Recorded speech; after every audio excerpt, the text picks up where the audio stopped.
Shane Cashman is the host of the paranormal podcast Tales from the Inverted World, which investigates the mysteries that lie beneath the surface of everyday life. Shane searches for answers concerning UFO encounters, cryptids, ghosts, interdimensional beings, secret government experiments, and more. His latest episodes discuss Shane's recent trip to the South to investigate the ghosts of the Civil War. In Washington, Georgia, the alleged site of lost Confederate gold, Shane speaks to a woman accused of instigating the attack on the Georgia Guidestones.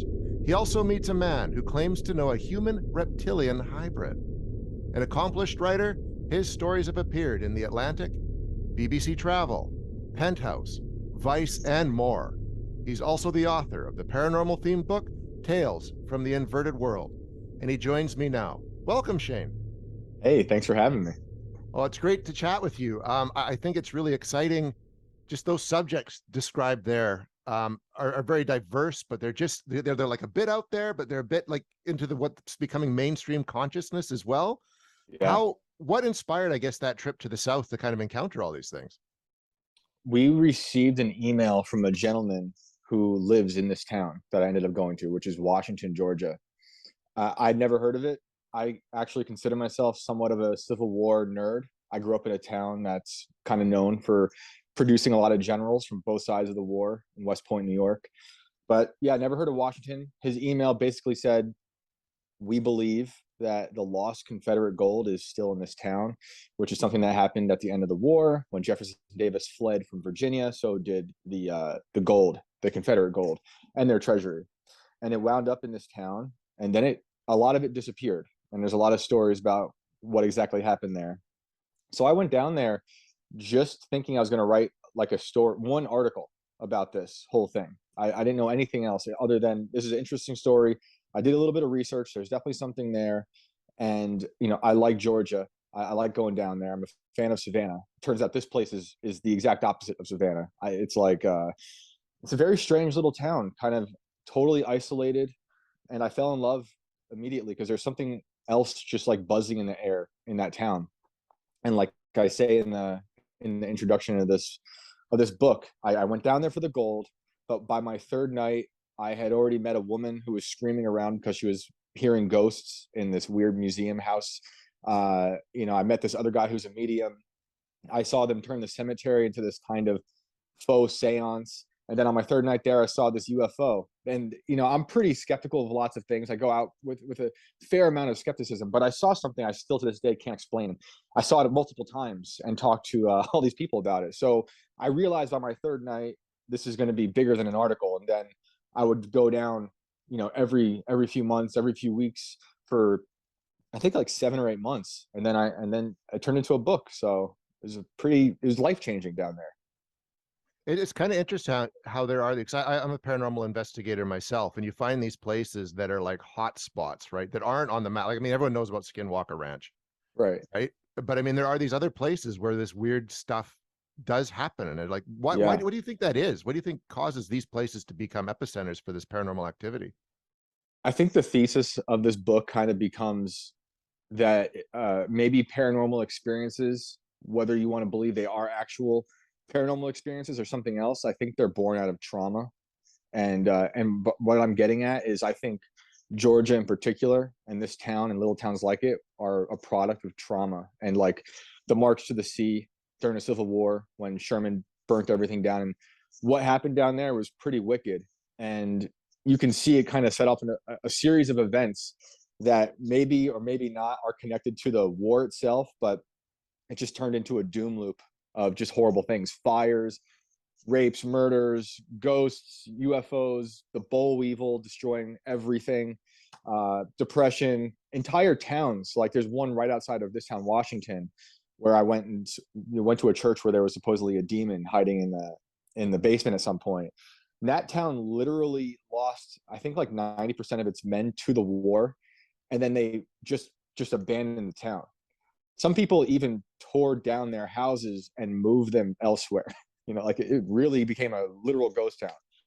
So I think a lot of trauma. And then on a personal level, and this isn't everyone, but it's something I noticed in this town and people from that area, a lot of people I was dealing with who had the type of worst encounters with demons or aliens or whatever, they had a horrible trauma in their life.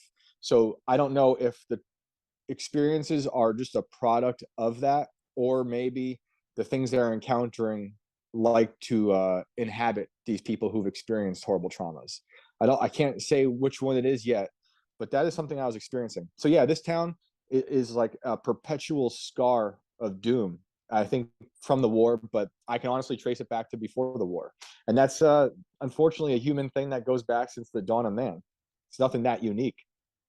Well, I know I had a grandfather who fought in the Second World War, and he mentioned that people would have these weird experiences, and you hear that from other veterans too of wars, right? Where they suddenly have Oh these yeah. semi they're seeing or hearing ghosts, things that aren't there. They have these Yep. paranormal experiences, and I've long believed trauma. You're right. It either puts you in touch with maybe something on the other side, or it's your brain's way of coping with Yeah. what's going on.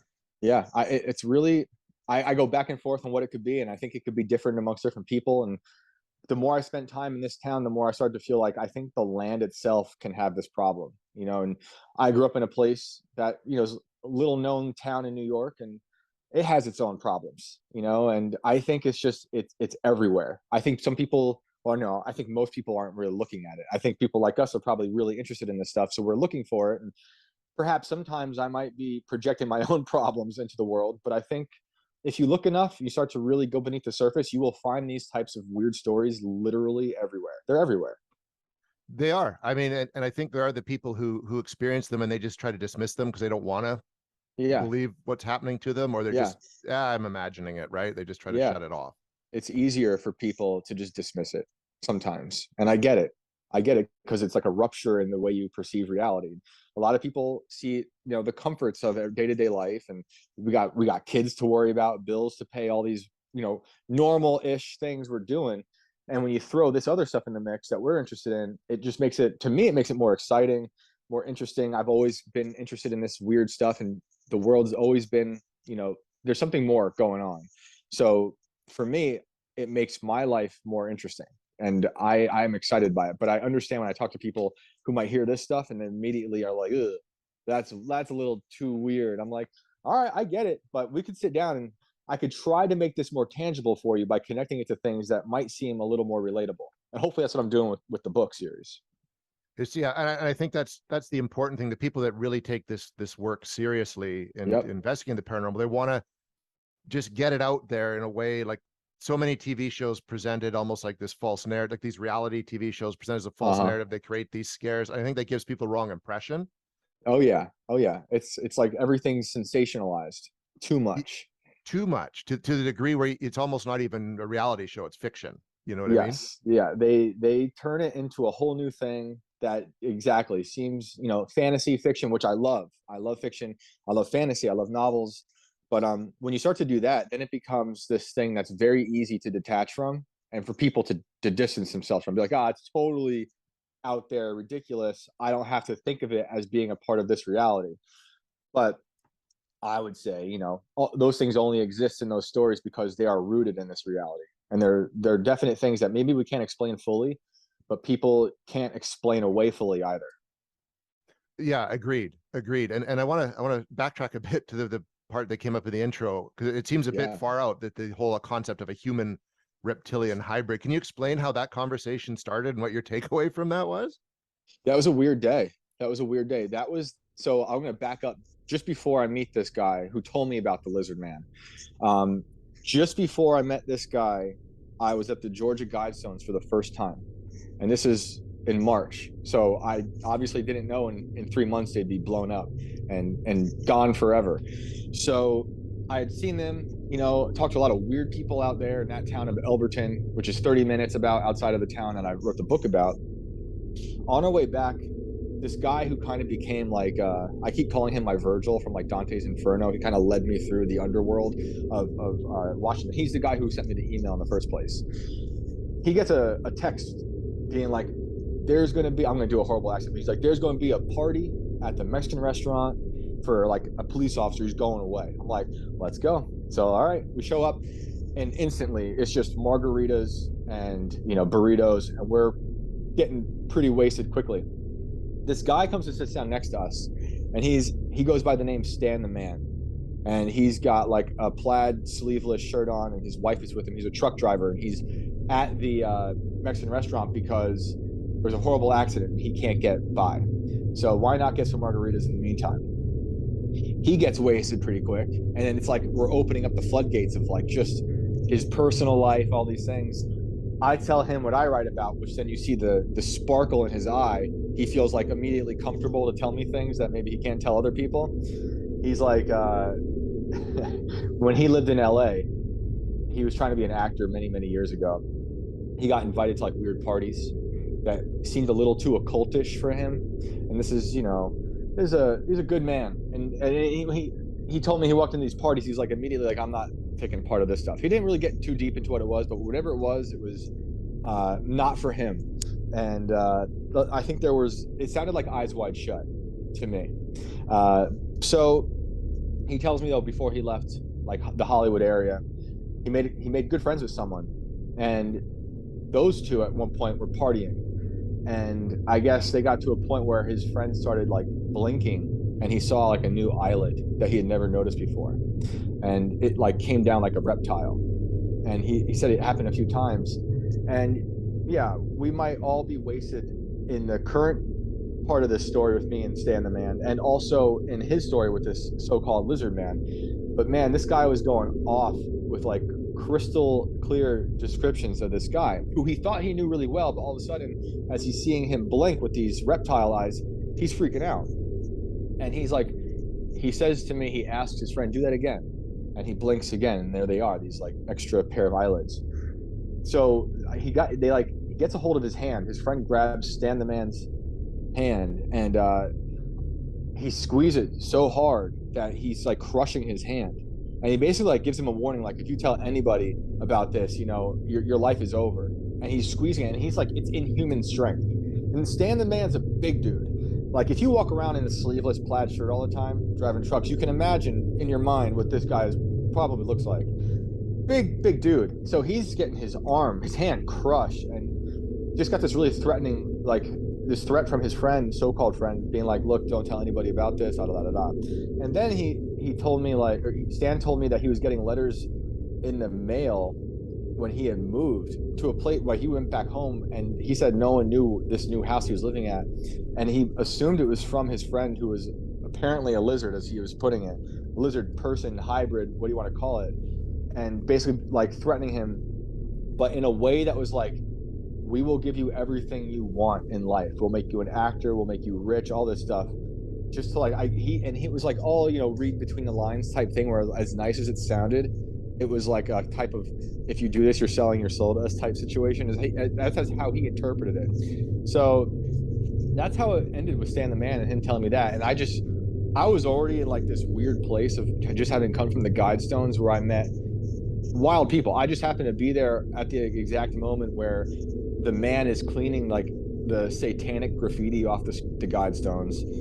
There's people there who are like, they're worshiping the Guidestones as if it's a cathedral. There's other people there who think it's silly. There's other people there who are just like enamored at the whole thing. And, I leave that just to me, Stan the Man. So that kind of sums up my whole experience in Washington, Georgia pretty quickly, of like, every time I turned around, there was something bizarre, like just falling out of the sky. So I don't know. I'd like to follow up Stan the Man at some point, but I haven't talked to him since. It was a fun day regardless. That sounds like totally wild. And it's funny how when you meet certain people, these stories come out, right? Like, do you think that he believed that legitimately happened to him, or do you think he was just having a lark? What do you think was going on there? I'm pretty good at being a bullshit detector, and this guy was about to cry. Like, he was about to cry so I want to believe him. I do. My skeptic personality is always like, well, it could be false. He was drunk. Me and him were also drinking margaritas, but there was something very sincere about this, and that wasn't the only thing we talked about. And I don't know if I included more of our conversation in the book, but we talked about all types of things. And I've now, after like a few years of doing this book series, I kind of I can tell when people just want to tell me a story to get a rise out of me, or see if I'll believe it, or if they're confiding in me. And this felt more like a therapy session, where he felt comfortable enough, and like, the margaritas loosened us up a little bit to be like, this is something that haunts me. I don't tell many people about it.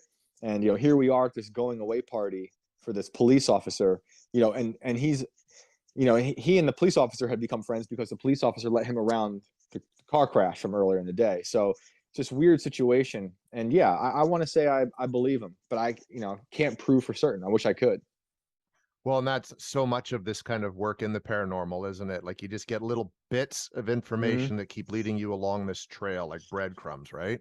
Yeah, I didn't really expect it to become, these types of stories and investigations to become such a psychological investigation into, people at large and individuals.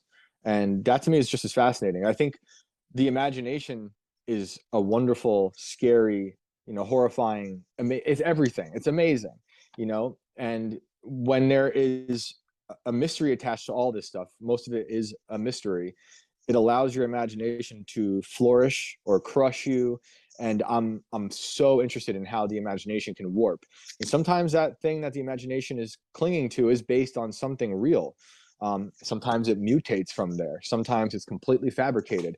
So what I try to do, and I didn't get to do it with Stan, but because he's like a kind of a minor piece in that chapter, but there are people I talk to multiple times throughout the book where I'll just ask him the same question a dozen times. You don't see me in the book doing that so much, but I will revisit it 6 months later to see if anything changes in the story, any little thing. And then I can then ask them, another question, and maybe they word it differently, or maybe they remember something new.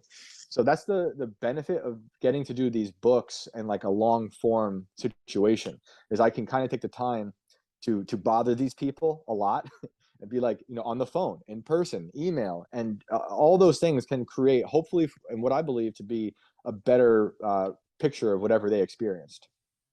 What sort of launched this whole interest for you, Shane? Like where did this kind of, how did this begin? What's your little origin story? So I grew up in a really old house built in the 1700s in the Hudson Valley in New York that always felt strange. I grew up on a horse farm. I was burying horses at 1 years old and kind of met death quite early. The death thing never left me. I was always intrigued by death and having to lose things I truly loved. So that was probably the diving board into my curiosity with the unknown. And so this is on West Point, where the military academy is. My parents are coaches for the equestrian team, which is why we're on a farm. So I became like a big history nerd, and Edgar Allan Poe was a cadet at one point at the academy until he got kicked out for supposedly showing up naked to formation. So that his story always intrigued me. And then I very clearly remember, this is probably where it really happened in my brain. They brought a Edgar Allan Poe impersonator to my like sixth grade auditorium, and he was just ranting and raving, and he seemed like a madman. And I remember looking at him from my little seat and being like, that's what I want to be when I grow up. Like that guy is insane. Right? And I don't know why that like really stuck out to me. He was a really good impersonator, and I wish I could find him now. But yeah, that launched me into being like, well, if Edgar Allan Poe could write weird stories, and he was crazy, and like his death is totally mysterious. In fact, his death anniversary is tomorrow, actually. So that put me onto this path of like, I'm very intrigued with the weird stuff. And then I started talking about all the time the people, and I would experience weird stuff in our house growing up, and stuff I couldn't explain. Maybe it was ghosts, maybe it was my imagination. We heard a lot of weird things, and then on top of all that, there was a certain point. I think I was like 12 or 13 when we learned that a little boy had died in our house before we moved in. He was murdered by his brother by accident, with their father's gun. So we kind of inherited what we like to call a ghost as a part of our family. His name was Jimmy, and he kind of just, we had this very nonchalant relationship with this ghost. My parents and my younger sisters and myself, and I was sleeping in his old bedroom, and my playroom was the room he got shot in. So I actually investigated his murder for the first book of Inverted World in volume 1, which turned out to be a whole crazy story that I didn't expect to come up. So yeah, that's probably where it all started, and for whatever reason I just can't shake it. Well, and I think that's fast. It's a fascinating story. And I know it's, similar kind of to mine. It starts with something in your childhood that sets it off. And I was a crime reporter for years and covered murders and all these things. You just, the more you kind of experience, I guess, your own mortality or vicariously even, it just makes you ask questions and you want Oh to know yeah. more about what happens after, right? Oh Like, yeah, crime reporting will definitely do it. That for me as well. I didn't do much crime reporting, but I did spend maybe too much time investigating the Long Island serial killer story, which is more of like true crime, and that was a big one. That's when I really started to realize that crime reporting, paranormal stuff, talking about psychology, it's the memento mori. It's like the facing the skull, being like, you're gonna die. Your time here is precious. It maybe you want to look away.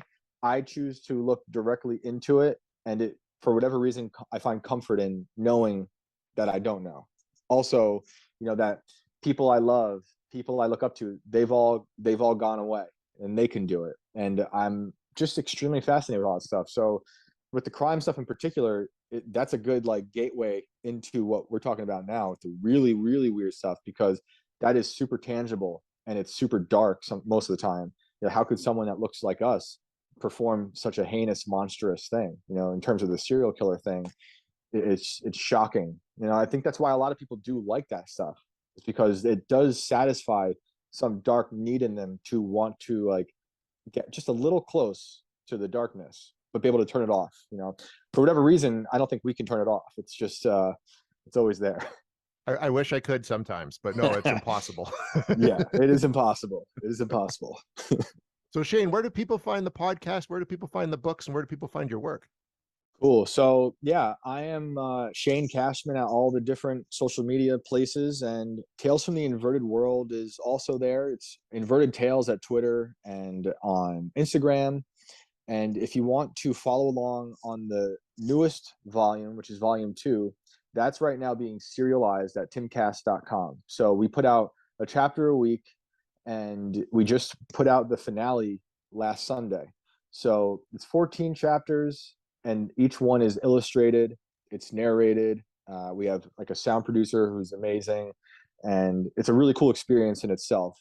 And then the books get turned into paperback, and they're a little bit more expanded. There's gonna be bonus chapters, and I think I'm even putting in some extra interviews that just didn't make it into the story, the narrative as it is. And that'll be out soon. I think the end of this month. So the first book is available right now, and that you can find at invertedworldbook.com. And that includes like, that isn't a long narrative like the Georgia one. That's every chapter is a different story, and that one has a man who's been abducted his whole life. That one has this investigation to the boy who died in my house, simulation theory, and a really long investigation into the Long Island serial killer, which I got a little too close to and became a bit of a desk chair detective myself. And so yeah, that one's at invertedworldbook.com. And the next one will, I think, be out later this month, which I'm looking forward to sharing that. Well, that sounds amazing. I'm going to go backtrack and get the first book, and I can't wait to Yeah. pick up the second book because that sounds Thanks, super man. I appreciate right it. up my alley. And we really Yeah. appreciate coming on the Paranormal Network and sharing your story and your work with us, Shane. Thank you so much. Yeah, man. This is a real pleasure. Thank you for having me.